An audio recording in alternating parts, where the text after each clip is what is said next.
এই মুহূর্তের বড় খবর, পদত্যাগ করলেন পশ্চিমবঙ্গের রাজ্যপাল সিভি আনন্দ বোস। রাজ্যপাল সিভি আনন্দ বোস তিনি পদত্যাগ করলেন। এই মুহূর্তের বড় খবর, পশ্চিমবঙ্গের রাজ্যপাল সিভি আনন্দ বোস তিনি পদত্যাগ করলেন। কি কারণে পদত্যাগ এখনো পর্যন্ত সেটা স্পষ্ট নয়। আমি যোগাযোগ করার চেষ্টা করছি আমাদের প্রতিনিধির সঙ্গে, কিন্তু যে বড় খবর এই মুহূর্তে আসছে, পশ্চিমবঙ্গের রাজ্যপাল সিভি আনন্দ বোস তিনি ইস্তফা দিয়েছেন।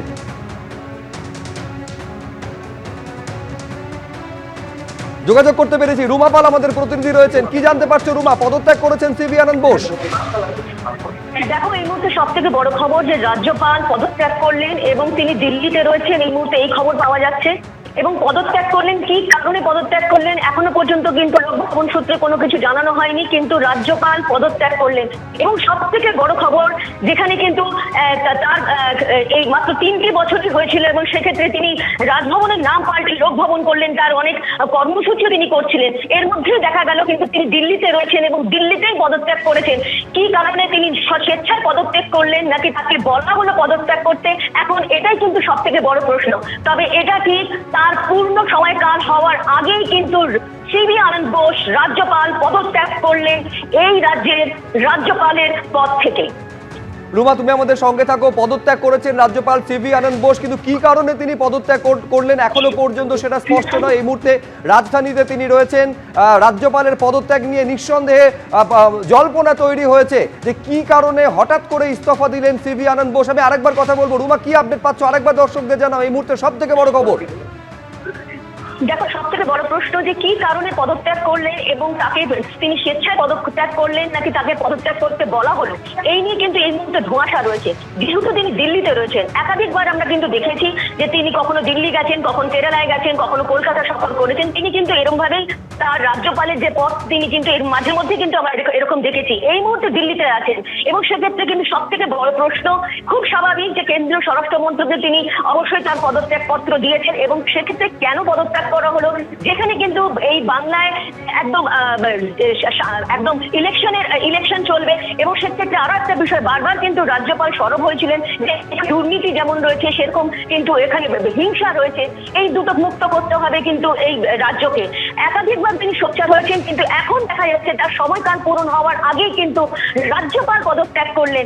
এটা কিন্তু একদম বলা যেতে পারে নজিরবিহীন। এর আগে কিন্তু এই মুহূর্তে মনে পড়ছে না যে কোনো রাজ্যপাল এইভাবে পদত্যাগ করেছেন কিনা, কারণ একদম যে রিসেন্ট পাস্টে দেখা যাচ্ছে যে সবসময় কিন্তু তাদের কার্যকাল পূর্ণ হয়েছে এবং কার্যকাল পূর্ণ হওয়ার পরেই কিন্তু পরবর্তীতে পদত্যাগ করেছেন। আমরা যদি এর আগের রাজ্যপালের কথা দেখি, তিনি কিন্তু উপরাষ্ট্রপতি হয়ে গেছিলেন এবং তারপর কিন্তু সিভি আনন্দ বোস এসছেন এবং তারপর দেখা গেছে যে তিনি আসার পর রাজ্য এবং রাজ্যপালের মধ্যে একাধিকবার বিভিন্ন কারণে সংঘাত হয়েছে এবং বারবার কিন্তু রাজ্যের তরফ থেকে বলা হয়েছিল যে রাজ্যের বিষয় যে হিংসার বিষয় প্রশ্ন তুলেছিলেন, দুর্নীতি বিষয়ে প্রশ্ন তুলেছিলেন। এবং আরেকটু মনে করে দিয়ে এর আগের বার এর গত একদম বছরেই যখন তিনি মালদা মুর্শিদাবাদ সফরে গেছিলেন, সেখানে কিন্তু আমরা দেখতে পেয়েছিলাম তিনি সেখানে যে ঘটনা হিংসার বাতাবরণ তৈরি হয়েছিল, হিংসার ঘটনা ঘটেছিল, সেক্ষেত্রে কিন্তু যে রিপোর্ট পেশ করেছিলেন, এটা মনে রাখতে হবে যে রিপোর্ট দেওয়া হয়েছিল একদম কেন্দ্রীয় স্বরাষ্ট্র মন্ত্রকে। সেখানে কিন্তু অবশ্যই কিন্তু সেখানে একটা বিষয় বলা হয়েছিল যে এই রাজ্যে কিন্তু রাষ্ট্রপতি শাসনও করা হতে পারে, এরকমটা কিন্তু একটা তার রিপোর্টে বলা হয়েছিল। যদি এই ধরনের হিংসার বাতাবরণ যদি একেবারে দেখা যায় যে খুব খারাপ অবস্থায় রয়েছে, সেক্ষেত্রে একাধিক এই যে আমরা দেখতে পাচ্ছি বিভিন্ন কারণে কিন্তু রাজ্যপালের মধ্যে একটা সংঘাত হয়েছে এবং তারপরে কিন্তু এই রাজ্যপাল থেকে একাধিকবার প্রশ্ন তোলা হয়েছে রাজ্যের তরফ থেকে। কিন্তু জানি রাখি যে প্রায় 6 মাস আগেও কিন্তু এই বিষয়টা সামনে এসেছিল কি রাজ্যপাল হয়তো পরিবর্তন হতে পারেন, এরকমটা কিন্তু বারবার লোকভবনে বা তিনি নাম রেখেছিলেন লোকভবন রাজভবন পাল্টে। সেক্ষেত্রে তার কাছেও প্রশ্ন রাখা হয়েছিল তিনি কি আদপে কি ছেড়ে চলে যাচ্ছেন বা তিনি পদত্যাগ করবেন। সেক্ষেত্রে কিন্তু তিনি তখন কিন্তু কিছু বলা হয়নি এবং সেই মর্মে যে এই ঘটনাগুলো বা যে এই খবর আসছে সেটা নিয়ে কিন্তু কোনোভাবে শিলমোহর দেওয়া হয়নি। এখন জানা যাচ্ছে তিনি রাজ্যপাল পদত্যাগ করেছেন, তার পূর্ণকাল হওয়া একদম 5 বছর হওয়ার আগে কিন্তু পদত্যাগ করলেন। এটা কিন্তু সব থেকে বড় খবর, কারণ ইলেকশনের মুখে যেখানে কিন্তু একদম এপ্রিল মাসে ইলেকশন, শুধুমাত্র ভোটের নির্ঘণ্ট প্রকাশের বাকি রয়েছে, তার আগে রাজ্যপালের পদত্যাগ অবশ্যই রাজনীতি থেকে শুরু করে এবং আগামী দিনে কি হতে চলেছে একটা সিনারিও কিন্তু চোখের সামনে ভেসে উঠছে যে রাজ্যপাল কেন পদত্যাগ করলেন, কি কারণে। কারণ এই রাজ্যপাল আমরা কিছুদিন দেখেছিলাম তার কিন্তু শরীর অসুস্থতার পর থেকে তিনি কিন্তু অনেকটাই বলা যেতে পারে, যদিও কখনো কখনো তিনি সোচ্চার হয়েছেন রাজ্যের বিভিন্ন ইস্যুতে, কিন্তু দেখা যেতে পারে তিনি অন্যান্য কর্মসূচিতে বেশি ব্যস্ততা তার ছিল।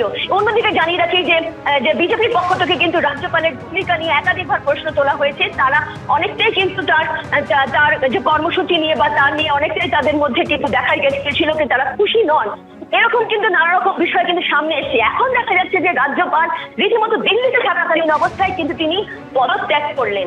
সব থেকে বড় খবর, এবং এটাও ঠিক যে এটা কিন্তু একটা নজিরবিহীন ঘটনা, যেখানে কিন্তু এইখানে বিধানসভা নির্বাচন সামনে, নির্বাচনকে কেন্দ্র করে একাধিকবার দেখা যাচ্ছে এসআইআর প্রক্রিয়া 7 লাখ লোকের যেখানে ভাগ্য নির্ধারণ হওয়া বাকি রয়েছে, এবার ভোটে নির্ঘণ্ট ঘোষণা বাকি রয়েছে। এর আগে আমরা দেখেছিলাম যে ভোটের সময় যখন রাজ্যপালের বিষয় সামনে এসেছিল তখন তিনি একদম পিছন খুলে নিয়েছিলেন যে কোথাও কোথাও হিংসার ঘটনা হলে তাকে যাতে জানাতে পারে মানুষজন।